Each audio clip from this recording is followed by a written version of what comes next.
Hello friends, ತೇಜ food ವರ್ಡ್ಗೆ ಸ್ವಾಗತ. Friends, ಇವತ್ತೊಂದೊಳ್ಳೆ ಟೇಸ್ಟಿಯಾಗಿರುವ colourful ಆಗಿರುವ ರೊಟ್ಟಿ ಹೇಗೆ ಮಾಡೋದು ಅಂತ ಹೇಳ್ತೀನಿ. ಮಕ್ಕಳು ತಿನ್ನೋದಿಲ್ಲ ಅಂತಿರ್ತಾರೆ, ಒಂದಲ್ಲ ಎರಡು ತಿಂತಾರೆ. ಈ ಥರ ಮಾಡಿಕೊಟ್ರೆ ಎಷ್ಟು ರುಚಿಯಾಗಿರುತ್ತೆ ಅಂತಂದರೆ ಒಮ್ಮೆ ನೀವು ಟ್ರೈ ಮಾಡಿ, ನಿಮಗೂ ಇಷ್ಟ ಆಗುತ್ತೆ. ಇದು ಬನ್ನಿ ಹೇಗೆ ಮಾಡಿದೆ ಅಂತ ತೋರಿಸ್ತೀನಿ. ಒಂದು ಮಿಕ್ಸಿ ಜಾರ್ಗೆ ತುರಿದಿರೋ ಅಂಥ ಬೀಟ್ರೋಟ್ ಹಾಕ್ಕೋತಾ ಇದ್ದೀನಿ. ಸ್ವಲ್ಪ ನೀರು ಹಾಕ್ಕೊಂಡು ಪೇಸ್ಟ್ ಮಾಡ್ಕೋಬೇಕು. ಈಗ ನಾನು 2 ಕಪ್ಪಷ್ಟು ಅಕ್ಕಿ ಹಿಟ್ಟು ತೊಗೊಂಡಿದ್ದೀನಿ. ಅದಕ್ಕೆ ಜೀರಿಗೆ, ಉಪ್ಪು, ಹೆಚ್ಚಿಟ್ಟಿರುವಂತಹ ಈರುಳ್ಳಿ, ಮೆಣಸಿನ್ಕಾಯಿ ಸಣ್ಣದಾಗಿ ಹೆಚ್ಚಿಟ್ಕೋಬೇಕು. ಮತ್ತು ತುರಿದಿರೋ ಅಂಥ ಕ್ಯಾರೆಟು, ಮತ್ತು ಸಣ್ಣ ಕಟ್ ಮಾಡಿರೋದು ಸಬ್ಸಿಗೆ ಸೊಪ್ಪು, ಇಷ್ಟು ಹಾಕ್ಕೊಂಡು ಮತ್ತು ಈಗ ಪೇಸ್ಟ್ ಮಾಡ್ಕೊಂಡಿದ್ದೀವಲ್ಲ ಬೀಟ್ರೋಟ್ದು, ಇದನ್ನು ಹಾಕ್ಕೊಂಡು ಚೆನ್ನಾಗಿ ಮಿಕ್ಸ್ ಮಾಡ್ಕೋಬೇಕು. ಫಸ್ಟು ನೀರು ಹಾಕ್ಕೋಬಾರ್ದು. ಬೀಟ್ರೋಟು ಮತ್ತು ಕ್ಯಾರೆಟಲ್ಲಿ ನೀರಿನ ಅಂಶ ಇರೋದ್ರಿಂದ ನಾವು ಚೆನ್ನಾಗಿ ಇದರಲ್ಲೇ ಮಿಕ್ಸ್ ಮಾಡ್ಕೋಬೇಕು. ನೋಡಿ, ಈಗ ಚೆನ್ನಾಗಿ ಮಿಕ್ಸ್ ಮಾಡ್ಕೋತಾ ಇದ್ದೀನಿ. ನಮಗೆ ನೀರು ಬೇಕು ಅನಿಸ್ದಾಗ ಹಾಕ್ಕೋಬೋದು. ಇವಾಗ ನೀರು ಬೇಕು ನಮಗೆ.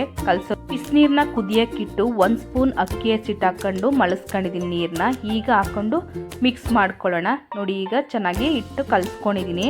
ಈಗ ಬಟರ್ ಪೇಪರ್ ತಗೊಂಡು ಎಣ್ಣೆ ಸವರ್ಕೊಂಡು ಸಣ್ಣ ಉಂಡೆಗಳು ಮಾಡಿಕೊಂಡು ರೊಟ್ಟಿ ತಟ್ಟಬೇಕು. ಈಗ ನೋಡಿ, ಸಣ್ಣದಾಗಿ ತಗೊಂಡು ರೊಟ್ಟಿ ತಟ್ಟೋಣ. ತೆಳ್ಳಗೆ ಬರುತ್ತೆ.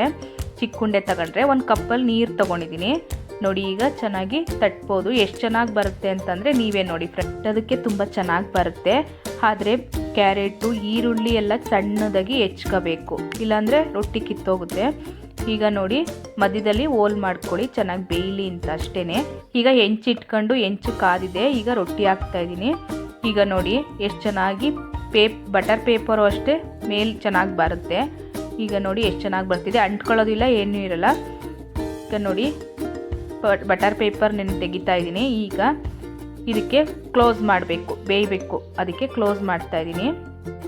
ಇದನ್ನು ಬೇಯಕ್ಕೆ ಬಿಡಬೇಕು. ಈಗ ಬೆಂದಿದೆ ನೋಡಿ ಚೆನ್ನಾಗಿ. 2 ಸೈಡು ಚೆನ್ನಾಗಿ ಬೇಯಿಸ್ಕೋಬೇಕು. ಎಣ್ಣೆ ಹಾಕೋದಾದ್ರೆ ಹಾಕ್ಕೋಬೋದು, ಇಲ್ಲ ತುಪ್ಪ ಹಾಕ್ಕೋಬೋದು.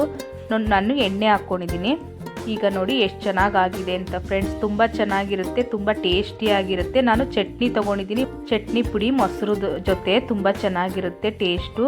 ಒಂದ್ಸಲ ಟ್ರೈ ಮಾಡಿ ಫ್ರೆಂಡ್ಸ್, ಎಷ್ಟು ಚೆನ್ನಾಗಿದೆ ಅಂತ. ಕಲರಾಗೂ ಇದೆ, ಮಕ್ಕಳು ತಿಂತಾರೆ, ದೊಡ್ಡವರು ತಿಂತಾರೆ. 1 ತಿನ್ನತ್ತ 3 ರೊಟ್ಟಿ ತಿನ್ಬೋದು, ಅಷ್ಟು ಟೇಸ್ಟಿಯಾಗಿರುತ್ತೆ. ಬೀಟ್ರೋಟಿಂದ ಮಾಡಿರೋದು ಅಂತ ಗೊತ್ತೇ ಆಗೋದಿಲ್ಲ. ಒಮ್ಮೆ ಟ್ರೈ ಮಾಡಿ. ಮಕ್ಕಳು ಸ್ನ್ಯಾಕ್ಸ್ಗೂ ಇದು ಹಾಕಿದರೆ ಚೆನ್ನಾಗಿರುತ್ತೆ.